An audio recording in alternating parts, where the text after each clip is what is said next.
रात के 3 बज रहे हैं।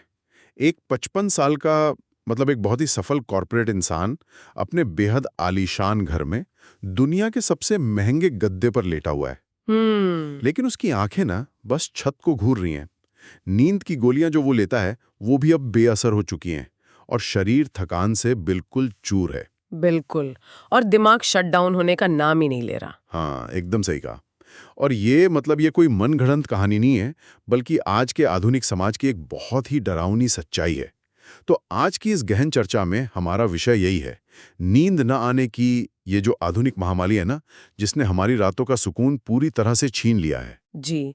और इस चर्चा के लिए आज हमारे पास एक बहुत ही दिलचस्प स्रोत है जो असल में इस अनिद्रा के कारणों और सबसे हैरानी की बात किचन में मिलने वाले एक आम मसाले के जरिए इसके इलाज पर बहुत गहरी रोशनी डालती है। बिल्कुल। और हमारा मकसद आज यही समझना है कि कैसे आज की इस बहुत ही तनावपूर्ण जीवन शैली में मतलब बिना उन खतरनाक स्लीपिंग पिल्स या नींद की गोलियों के जाल में फंसें, विज्ञान और आयुर्वेद के मेल से एक गहरी और सुकून भरी नींद पाई जा सकती है। सही बात है, क्योंकि आज के समय में ये बहुत जरूरी हो गया है। हाँ, तो चलिए इस पर गहराई से विचार करते हैं। मुझे लगता है कि आधुनिक इंसान का जो दिमाग है ना, वो बिल्कुल एक ऐसे स्मार्टफोन की तरह हो गया है जिसमें बैकग्राउंड में 2500 ऐप्स एक साथ खुली हुई हैं। अरे वाह, ये एनालॉजी बहुत सटीक है ना? और ऊपर से स्क्रीन की जो ब्लू लाइट है, वो फोन को स्लीप मोड में जाने ही नहीं दे रही है। प्रोसेसर लगातार गर्म हो रहा है। बिल्कुल। और अगर हम इसे बायोलॉजिकल स्तर पर देखें तो ये बैकग्राउंड एप्स वाली जो स्थिति आपने बताई, ये शरीर में एक बहुत ही खतरनाक चेन रिएक्शन पैदा करती है। अच्छा, वो कैसे? आसवादी दृष्टिकोण से अगर हम समझें तो इंसान का शरीर कुछ इस तरह प्रोग्राम किया गया है कि अंधेरा होने पर पीनियल ग्लैंड मेलेटोनिन नाम का एक स्लीप हार्मोन रिलीज करता है। Okay, melatonin. जी, ये हार्मोन बेसिकली दिमाग को सिग्नल देता है कि अब सुरक्षित माहौल है, अंधेरा हो गया है, तो अब सोने का समय हो गया है। समझ गया। लेकिन आज क्या हो रहा है, जब दिमाग लगातार एक्टिव रहता है और हम रात में भी स्क्रीन की कृत्रिम रोशनी मतलब वो ब्लू लाइट आंखों में डालते रहते हैं, तो शरीर कंफ्यूज हो जाता है। मतलब शरीर को लगता है कि अभी भी दिन ही है। बिल्कुल। शरीर को लगता है कि या तो अभी दिन है या फिर कोई बहुत बड़ा खतरा सामने खड़ा है जिससे निपटना है। ऐसे में जो मेलेटोनिन का उत्पादन है वो पूरी तरह से ठप पड़ जाता है। और फिर इंसान प्राकृतिक रूप से सो नहीं पाता। जी। और जब प्राकृतिक नींद नहीं आती तो लोग मजबूरी में नींद की गोलियों का सहारा लेने लगते हैं, जो कि एक बहुत ही खतरनाक जाल है। हाँ, और इसी जाल की बात उस वीडियो ट्रांसक्रिप्ट में भी की गई है। जी। मतलब इसे साफ तौर पर एक ट्रैप कहा गया है। लेकिन मैं ये सोच रहा था कि ये नींद की गोलियां असल में काम कैसे करती हैं, क्योंकि मतलब लोग इन्हें खाकर सो तो जाते हैं, पर अगली सुबह वो ताजगी महसूस नहीं होती जो नॉर्मल नींद के बाद आनी चाहिए। इसका बहुत ही सीधा सा कारण है। वो इसलिए क्योंकि नींद की गोलियां प्राकृतिक नींद लाती ही नहीं है। वेट, सच में? तो फिर वो करती क्या है? देखिए, जो फार्मास्यूटिकल स्लीपिंग पिल्स होती हैं वो आमतौर पर हमारे दिमाग के गाबा रिसेप्टर्स को टारगेट करती हैं। वो मूल रूप से हमारे सेंट्रल नर्वस सिस्टम को दबा देती हैं। अच्छा। तो अगर बहुत ही आसान शब्दों में कहूँ तो वो गोलियां इंसान को सुलाती नहीं है, बल्कि एक तरह से बेहोश कर देती हैं। माय गॉड, बेहोश कर देती हैं। हाँ, क्योंकि जो प्राकृतिक नींद होती है वो एक बहुत ही जटिल प्रक्रिया है। एक पूरा स्लीप आर्किटेक्चर होता है। जिसमें अलग अलग स्टेजेस होती हैं शायद। बिल्कुल सही। इंसान पहले हल्की नींद में जाता है, फिर गहरी नींद में, और फिर रेम स्लीप यानी रैपिड आई मूवमेंट वाले चक्रों से गुजरता है। इसी दौरान शरीर अपनी कोशिकाओं की मरम्मत करता है और दिमाग दिन भर की यादों को प्रोसेस करता है। वाओ। और गोलियां इस पूरे प्रोसेस को रोक देती हैं? जी, गोलियां इस पूरे स्लीप आर्किटेक्चर को ही सुन्न कर देती हैं। बस यही कारण है कि इंसान 8 घंटे बिस्तर पर बेहोश तो रहता है, लेकिन शरीर को वो प्राकृतिक रीसेट कभी नहीं मिल पाता। ये बात तो उस 55 साल के कॉर्पोरेट इंसान की कहानी से एकदम सटीक बैठती है, जिसका जिक्र स्रोत में। वो केस स्टडी काफी दिलचस्प है। हाँ, मतलब सोचिए, उस व्यक्ति के पास अच्छी खासी कमाई थी, बहुत बढ़िया नौकरी, महंगी गाड़ियां और एक बहुत बड़ा घर, मतलब सब कुछ था। पर वो 2 साल से नींद की गोलियां ले रहा था। और फिर भी उसका शरीर फ्रेश महसूस नहीं करता था। हाँ, ये कितनी बड़ी विडंबना है। मतलब एक इंसान अपनी दौलत से दुनिया की हर भौतिक सुख सुविधा खरीद सकता है। बिल्कुल। वो अपने बेडरूम का तापमान अपने हिसाब से एकदम परफेक्ट सेट कर सकता है। लेकिन लेकिन वो एक बुनियादी जैविक जरूरत मतलब नींद को नहीं खरीद सकता। सही कह रहे हैं। अगर हम इसे व्यापक संदर्भ में देखें तो बाहरी सुख सुविधाएं और जो संपदा है वो दिमाग की आंतरिक शांति या उसके रासायनिक संतुलन को बिल्कुल नहीं दर्शाती। वो अंदर की उथल-पुथल को शांत नहीं कर सकती। बिल्कुल। वो व्यक्ति 2 साल से गोलियां ले रहा था, जो इस बात का बहुत बड़ा सबूत है कि सिंथेटिक दवाइयां केवल लक्षणों को दबा रही थीं। वो उस मूल कारण का इलाज कर ही नहीं रही थीं, जिसकी वजह से मेलेटोनिन बनना बंद हुआ था। मतलब वो सिर्फ बैंडेड लगा रही थी। एकदम सही। जब शरीर लगातार क्रॉनिक स्ट्रेस में होता है, तो कोई भी बाहरी आराम उस अंदरूनी उथल-पुथल को तब तक शांत नहीं कर सकता, जब तक कि न्यूरोकेमिस्ट्री को वापस उसकी प्राकृतिक अवस्था में न लाया जाए। लेकिन स्रोत के अनुसार उसी व्यक्ति की कहानी एक बहुत ही चौंकाने वाला मोड़ लेती है। जी। उसने एक चुटकी वाले नुस्खे का इस्तेमाल किया और वो भी सिर्फ 5 दिनों तक। और पता है, वो बिना किसी गोली के आराम से सोने लगा। और सुबह उठने पर उसे वो ताजगी भी महसूस हुई जो सालों से गायब थी। हाँ, मतलब सिर्फ 5 दिन। जो काम 2 साल से वो महंगी-महंगी दवाइयां नहीं कर पा रही थी, वो एक साधारण सी दिखने वाली चीज ने कर दिया। जी। लेकिन यहां मेरे दिमाग में एक बहुत बड़ा सवाल आ रहा है। बताइए। अगर किसी आम सी चीज में इतनी ताकत है, तो क्या ये सच में इतना आसान है? मतलब अगर ये इतना ही असरदार है, तो पूरी दुनिया इसी का इस्तेमाल क्यों नहीं कर रही? इसमें आखिर कैच क्या है? कैच असल में हमारी सोच में है। हम अक्सर क्या करते हैं कि किसी भी बड़ी समस्या का समाधान किसी बहुत बड़े मेडिकल स्टोर या किसी महंगी दवा में खोजते हैं। ये तो है। जबकि वो समाधान हमारे किचन में ही मौजूद हो सकता है। उस कॉर्पोरेट अधिकारी के शरीर को जिस प्राकृतिक रीसेट की जरूरत थी, वो कोई नई खोजी गई लैब में बनी केमिकल दवा नहीं थी। वो कोई बहुत पुरानी चीज थी। हाँ, वो एक सदियों पुराना उपाय था जिसे आयुर्वेद तो हमेशा से जानता था, लेकिन आधुनिक विज्ञान अब जाकर उसे पूरी तरह से समझ पा रहा है। तो चलिए सस्पेंस खत्म करते हैं। उस रहस्यमय चीज का नाम स्रोत में जायफल बताया गया है। जी, जायफल। जिसे अंग्रेजी में नटमेग कहते हैं और आयुर्वेद में इसे शायद जड़ी फल भी कहा जाता है। बिल्कुल। आमतौर पर तो यार मतलब इसे पुलाव या मिठाइयों में स्वाद के लिए डाला जाता है, लेकिन स्रोत में इसके पीछे का जो विज्ञान बताया गया है ना, वो किसी थ्रिलर फिल्म की स्क्रिप्ट से कम नहीं लगा मुझे। हाँ, विज्ञान इसका बहुत ही दिलचस्प है। उसमें बताया गया है कि जायफल में माइरोस्टैसिन नाम का एक एक्टिव कंपाउंड होता है। जी, माइरोस्टिसिन। और यही कंपाउंड इस पूरी प्रक्रिया की असल कुंजी है। अच्छा, तो ये काम कैसे करता है शरीर के अंदर? देखिए, जब ये माइरोस्टैसिन शरीर में जाता है, तो ये सीधा हमारे सेंट्रल नर्वस सिस्टम पर अपना असर डालता है। सीधा नर्वस सिस्टम पे? हाँ, ये दिमाग को एक रासायनिक संकेत भेजता है, जिससे सेरोटोनिन नाम का एक न्यूरोट्रांसमीटर एक्टिवेट हो जाता है। Okay, serotonin. ये वही फील गुड केमिकल है ना? एकदम सही पहचाना। सेरोटोनिन को हम अक्सर मूड स्टेबलाइजर या फील गुड केमिकल कहते हैं। जब भी कोई इंसान बहुत ज्यादा तनाव या एंजाइटी में होता है, तो उसके दिमाग में सेरोटोनिन का स्तर बहुत गिर जाता है।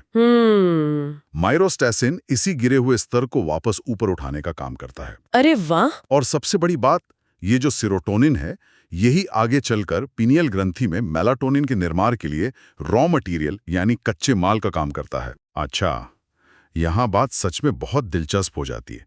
मतलब क्या हम इस पूरी बायोकेमिकल प्रक्रिया को एक फैक्ट्री की तरह देख सकते हैं? फैक्ट्री?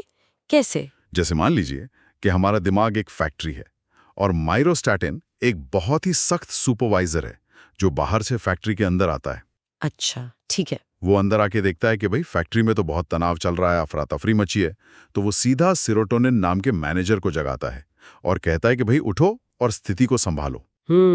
बहुत बढ़िया। और फिर वो जो सेरोटोनिन मैनेजर है, वो आगे जाके मेलेटोनिन नाम के नाइट शिफ्ट वर्कर को बुलाता है और वो नाइट शिफ्ट वर्कर आके कहता है कि चलो भाई, अब बाहर अंधेरा हो गया है, बहुत काम हो चुका है, अब इस दिमाग नाम की फैक्ट्री की सारी लाइटें बंद करने का समय आ गया है। जी। तो क्या ये चक्र असल में ऐसे ही काम करता है? सच कहूं तो ये फैक्ट्री वाली जो एनोलॉजी है ना, ये इस पूरी प्रक्रिया को समझने के लिए बहुत ही शानदार है। शुक्रिया। लेकिन इसमें एक बहुत बड़ा पेंच भी है। अच्छा, वो क्या? ये जो सुपरवाइजर है ना, यानी माइरोस्टेसिन, ये बहुत ही ज्यादा सख्त और ताकतवर है। अगर आप इसे जरूरत से ज्यादा काम पर लगा देंगे, मतलब अगर जायफल की मात्रा बहुत ज्यादा कर देंगे, तो उस फैक्ट्री में बगावत भी हो सकती है। बाप रे, बगावत मतलब उच्च खुराक में ये जो माइरोस्टिसिन है, ये एक साइकोएक्टिव पदार्थ की तरह बर्ताव करने लगता है। Psycho active? हाँ, मतलब नशे की तरह? लगभग। दिमाग शांत होने के बजाय एक बहुत ही खतरनाक उत्तेजना का शिकार हो सकता है।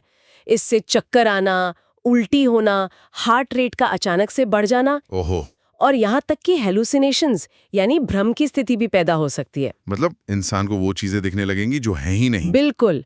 इसीलिए ये एक आम मसाला होते हुए भी बहुत ही सावधानी से इस्तेमाल करने वाली चीज है। यार ये तो एक बहुत ही जरूरी चेतावनी है, क्योंकि अक्सर लोग प्राकृतिक या नेचुरल शब्द सुनते ही ये मान लेते हैं कि भाई ये चीज तो पूरी तरह से हानि रहित होगी, इसका कोई नुकसान हो ही नहीं सकता। हाँ, ये एक बहुत बड़ी गलतफहमी है। मतलब अगर एक चुटकी दवा का काम कर रही है, तो इसका ये मतलब कतई नहीं है कि अगर हम एक चम्मच खा लेंगे तो 14 घंटे की सुपर स्लीप में चले जाएंगे। बिल्कुल नहीं। बल्कि वो एक चम्मच असल में जहर बन सकता है शरीर के लिए। एकदम सही बात है। और ये एक बहुत ही महत्वपूर्ण सवाल खड़ा करता है कि स्वचिकित्सा या जिसे हम सेल्फ मेडिकेशन कहते हैं, उसमें मात्रा का ध्यान रखना कितना ज्यादा जरूरी है। देखिए, जब हम बाहर से सीधा मेलेटोनिन का सप्लीमेंट लेते हैं या स्लीपिंग पिल खाते हैं, तो हम क्या कर रहे होते हैं? हम उस फैक्ट्री में जबरदस्ती बाहर से नाइट शिफ्ट वर्कर्स भर रहे होते हैं, बिना मैनेजर या सुपरवाइजर को इन्वॉल्व किए। और अपना काम करना ही बंद कर देता है। समझ रहा हूँ। लेकिन जायफल सुरक्षित क्यों है? क्योंकि ये सही मात्रा में लिए जाने पर शरीर के अपने सिस्टम को काम करने के लिए प्रेरित कर रहा है।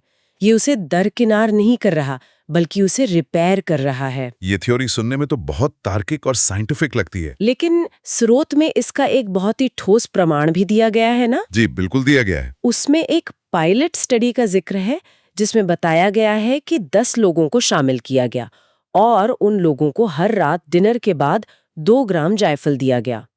और रिजल्ट्स काफी चौंकाने वाले थे।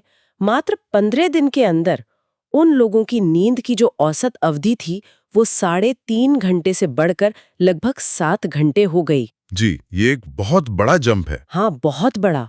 लेकिन यहाँ मेरे दिमाग में फिर से एक संशय पैदा हो रहा है। कैसा संशय? मतलब क्या इस सब का असल मतलब क्या है? सिर्फ 15 दिन में 3.5 घंटे से सीधा 7 घंटे, कहीं ये सिर्फ प्लेसिबो इफेक्ट तो नहीं था? प्लेसिबो? हाँ, मतलब लोगों को लगा कि वो कोई बहुत जादुई चीज ले रहे हैं, इसलिए उन्हें मानसिक रूप से संतुष्टि मिली और वो आराम से सो गए। देखिए, प्लेसिबो की संभावना हमेशा किसी भी छोटे ट्रायल में रहती ही है।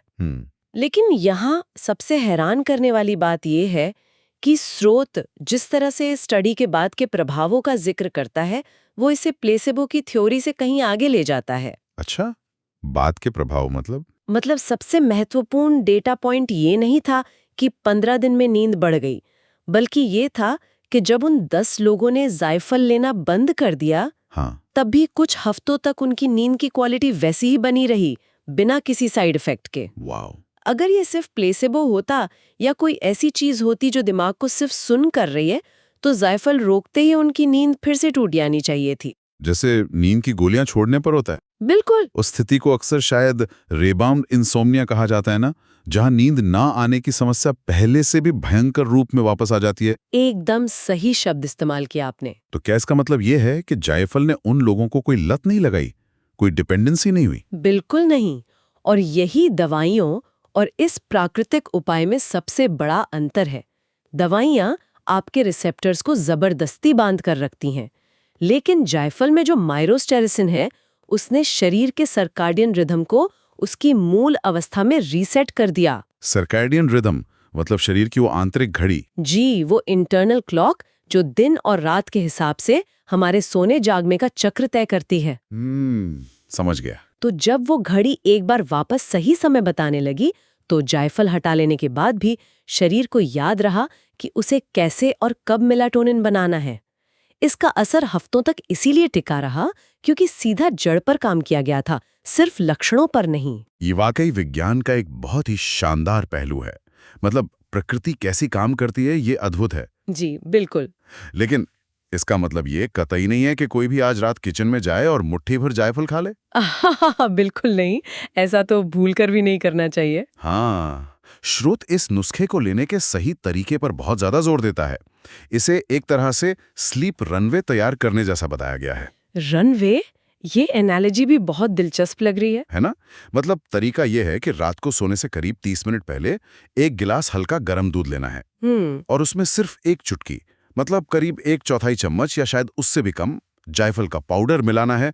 और जिन्हें मीठा पसंद है वो स्वाद के लिए थोड़ा सा गुड़ मिला सकते हैं, हालांकि ये ऑप्शनल है जी। और फिर सबसे जरूरी बात, इसे एक सांस में नहीं पीना है बल्कि आराम से सिप सिप करके पीना है। और ये जो सिप सिप करके पीने वाली बात है ना, ये बहुत साइंटिफिक है। अच्छा, वो कैसे? ये सिर्फ गले को आराम देने के लिए नहीं है। जब कोई भी गर्म पेय बहुत धीरे धीरे पिया जाता है तो शरीर का पैरासिम्पैथेटिक नर्वस सिस्टम एक्टिवेट होता है। पैरासिम्पैथेटिक मतलब? इसे आसान भाषा में रेस्ट एंड डाइजेस्ट मोड भी कहा जाता है। ओके। ये दिन भर के उस फाइट या फ्लाइट वाले स्ट्रेस मोड का एकदम उल्टा होता है। ये शरीर को शांत करता है। क्या बात है। इसके अलावा जो गर्म दूध होता है वो अपने आप में ट्रिप्टोफैन नाम के एक अमीनो एसिड का बहुत अच्छा स्रोत है और ये ट्रिप्टोफैन भी सेरोटोनिन के निर्माण में काफी मदद करता है। ओहो, मतलब दूध और जायफल दोनों मिलकर काम कर रहे हैं। बिल्कुल, दूध, थोड़ा सा गुड़ और वो एक चुटकी जायफल, ये तीनों मिलकर शरीर के लिए सोने से पहले का एक परफेक्ट बायोकेमिकल कॉकटेल बन जाते हैं। वाह। तो अगर हम मेरी वो स्लीप रनवे वाली बात पर वापस आएं, तो सोने की जो पूरी प्रक्रिया है वो बिल्कुल एक हवाई जहाज की लैंडिंग की तरह है ना? जी, बिल्कुल कह सकते हैं। मतलब कोई भी पायलट हवाई जहाज को आसमान से सीधा 90 डिग्री के एंगल पर तो जमीन पर क्रैश लैंड नहीं कराता। हाँ, नहीं, वो तो बहुत खतरनाक होगा। हाँ, उसे सुरक्षित नीचे लाने के लिए एक बहुत लंबा और स्मूथ रनवे चाहिए होता है। तो ये जो हल्का गर्म दूध है और वो जो सिप सिप करके पीने का समय है, ये सब असल में दिमाग के लिए वही सुरक्षित रनवे तैयार करते हैं ताकि दिमाग आराम से शट डाउन हो सके। एकदम परफेक्ट एनालॉजी है ये। लेकिन इसके बाद जो अगला कदम है जी। वो शायद इस पूरी प्रक्रिया का सबसे नाजुक हिस्सा है। जी। स्रोत बहुत साफ शब्दों में कहता है कि इसे पीने के बाद मोबाइल, टीवी या कोई भी ऐसा काम जिसमें दिमाग को स्ट्रेस मिले वो बिल्कुल नहीं करना है। लाइट बंद करके बस एक शांत कमरे में लेटना है। और ऐसा करना बेहद जरूरी है क्योंकि इस शांत माहौल के बिना जायफल का कोई भी असर पूरी तरह से खत्म हो सकता है। मतलब असर जीरो हो जाएगा। हाँ, सोचे अगर दूध पीने के बाद कोई वापस अपने फोन की तेज नीली रोशनी में आंखें गड़ा दे तो वो इंसान अपने ही शरीर को दो बिल्कुल उल्टे और कंफ्यूजिंग सिग्नल दे रहा है। एक तरफ पेट में जायफल है। जी, पेट में गया जायफल कह रहा है कि भाई सेरोटोनिन बढ़ाओ और मेलाटोनिन बनाना शुरू करो। और दूसरी तरफ वो फोन की ब्लू लाइट। बिल्कुल, आंखों के जरिए फोन की वो कृत्रिम रोशनी सीधा दिमाग को सिग्नल दे रही है कि रुको, मेलाटोनिन का उत्पादन बंद कर दो क्योंकि अभी तो चारों तरफ रोशनी है, अभी दिन है। बाप रे, दिमाग तो बेचारा कंफ्यूज हो जाएगा। बिल्कुल, और ये विरोधाभास किसी भी शक्तिशाली प्राकृतिक उपचार को पूरी तरह विफल करने के लिए काफी है। इसीलिए स्रोत में स्पष्ट किया गया है कि नुस्खा तभी काम करेगा जब माहौल भी सोने के एकदम अनुकूल बनाया जाए। ये बात सबको गांठ बांध लेनी चाहिए। लेकिन इसके साथ ही स्रोत में कुछ खास लोगों को इस नुस्खे से पूरी तरह दूर रहने की हिदायत भी दी गई है। जी, सावधानियां बहुत जरूरी हैं। और ये बात फिर से उसी पॉइंट को साबित करती है कि किसी चीज के प्राकृतिक होने का मतलब ये नहीं है कि वो हर इंसान के लिए सुरक्षित होगी। एकदम सही बात है। स्रोत के अनुसार गर्भवती महिलाओं, स्तनपान कराने वाली माताओं और बहुत छोटे बच्चों को इसका सेवन सख्त मना है। हाँ, उन्हें ये बिल्कुल नहीं लेना चाहिए। इसके अलावा जिन्हें लिवर या किडनी की कोई क्रॉनिक बीमारी है, कोई पुरानी गंभीर बीमारी है, उन्हें भी इसे अवॉइड करने को कहा गया है। इसका कारण शायद वही है ना कि शरीर में ऐसी किसी भी पावरफुल चीज को प्रोसेस करने का जिम्मा हमारे लिवर और किडनी का ही होता है। एकदम सही पकड़े आप। जो कुछ भी इंसान खाता है उसे शरीर से बाहर निकालने से पहले लिवर ही मेटाबोलाइज करता है और फिर किडनी उसे फिल्टर करती है। अब सोचिए, यदि ये अंग पहले से ही किसी बीमारी से जूझ रहे हैं, पहले से ही कमजोर हैं, तो उन पर एक्स्ट्रा लोड आ जाएगा। बिल्कुल, मायरोस्टेसिन जैसे शक्तिशाली यौगिक उन कमजोर अंगों के लिए एक भारी अतिरिक्त बोझ बन सकते हैं जो उनकी स्थिति को और बिगाड़ सकता है। समझ गया। लेकिन एक और बहुत ही महत्वपूर्ण चेतावनी है जो शायद आज के समय में बहुत सारे लोगों पर लागू होती है। कौन सी? स्रोत साफ कहता है कि जो लोग पहले से ही एंटी डिप्रेसेंट या नींद की गोलियां खा रहे हैं, उन्हें जायफल को सख्ती से अवॉइड करना चाहिए। ऐसा क्यों? क्या ये एक साथ लेने पर अंदर कोई जहरीला रिएक्शन कर देते हैं? देखिए, ये एक बहुत ही खतरनाक सिनर्जिस्टिक प्रभाव पैदा कर सकते हैं। सिनर्जिस्टिक प्रभाव, ये क्या होता है? मतलब जब दो चीजें मिलकर एक दूसरे के असर को बहुत ज्यादा बढ़ा दें, जैसा कि हमने अभी समझा, जायफल दिमाग में सेरोटोनिन के स्तर को बढ़ाता है। जी। अब आधुनिक चिकित्सा में इस्तेमाल होने वाले कई एंटी डिप्रेसेंट्स, विशेष रूप से जो SSRI दवाइयां होती हैं, वो भी लगभग यही काम करती हैं। ओके। वो दिमाग में सेरोटोनिन को कम होने से रोकती हैं। अब यदि कोई व्यक्ति इन दोनों को, मतलब दवा और जायफल, एक साथ ले तो सेरोटोनिन बहुत ज्यादा बढ़ जाएगा? एग्जैक्टली दिमाग में सेरोटोनिन की मात्रा अचानक से एक बहुत ही खतरनाक स्तर तक बढ़ सकती है, और इस मेडिकल कंडीशन को सेरोटोनिन सिंड्रोम कहते हैं। बाप रे। जी, और ये स्थिति जानलेवा भी हो सकती है। सच में? ये तो बहुत सीरियस है। बिल्कुल। इसी तरह अगर कोई नींद की गोलियों के साथ जायफल ले लेता है, तो उन गोलियों की जो क्षमता है वो अप्रत्याशित रूप से कई गुना बढ़ सकती है। मतलब इंसान सामान्य नींद के बजाय किसी गहरी बेहोशी में जा सकता है? एकदम सही। वो एक बहुत गहरी और खतरनाक बेहोशी या कोमा जैसी स्थिति में जा सकता है। इसीलिए यदि कोई भी पहले से ऐसी किसी दवा पर है, तो डॉक्टर से सलाह लेना केवल एक फॉर्मेलिटी नहीं है, बल्कि ये पूरी तरह से अनिवार्य है। ये जानकारी वाकई में आंखें खोलने वाली है और शायद किसी की जान भी बचा सकती है।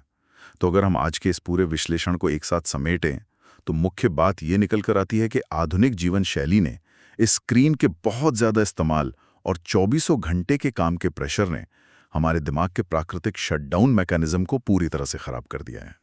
बिल्कुल खराब कर दिया है। लेकिन इसका समाधान जीवन भर उन नींद की गोलियों के खतरनाक जाल में फंसना बिल्कुल नहीं है, जो हमारे नर्वस सिस्टम को सिर्फ सुन्न करके हमें धोखा देती हैं। सही बात है। विज्ञान और प्रकृति का जो मेल स्रोत में बताया गया है, वो बहुत ही खूबसूरत है। हाँ। क्योंकि वो शरीर के साथ लड़ता नहीं है, बल्कि उसके प्राकृतिक चक्र का समर्थन करता है। जायफल में मौजूद जो माइरोस्टेसिन है, वो एक ऐसा यौगिक है जो अगर सही मात्रा में, मतलब सिर्फ एक चुटकी लिया जाए, तो वो सेरोटोनिन और मेलाटोनिन की उस प्राकृतिक फैक्ट्री को फिर से सही तरीके से चालू कर सकता है। और वो जो पायलट स्टडी का डेटा था, वो इस बात का जीता जागता गवाह है।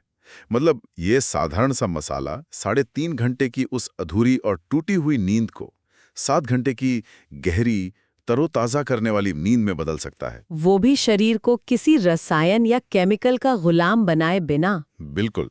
तो जो भी व्यक्ति रात भर बिस्तर पर करवटें बदलता रहता है या फिर घंटों स्क्रीन टाइम के कारण सो नहीं पाता, उसके लिए ये सिर्फ एक थियरी नहीं है जी, ये एक बहुत ही प्रैक्टिकल और विज्ञान आधारित समाधान है।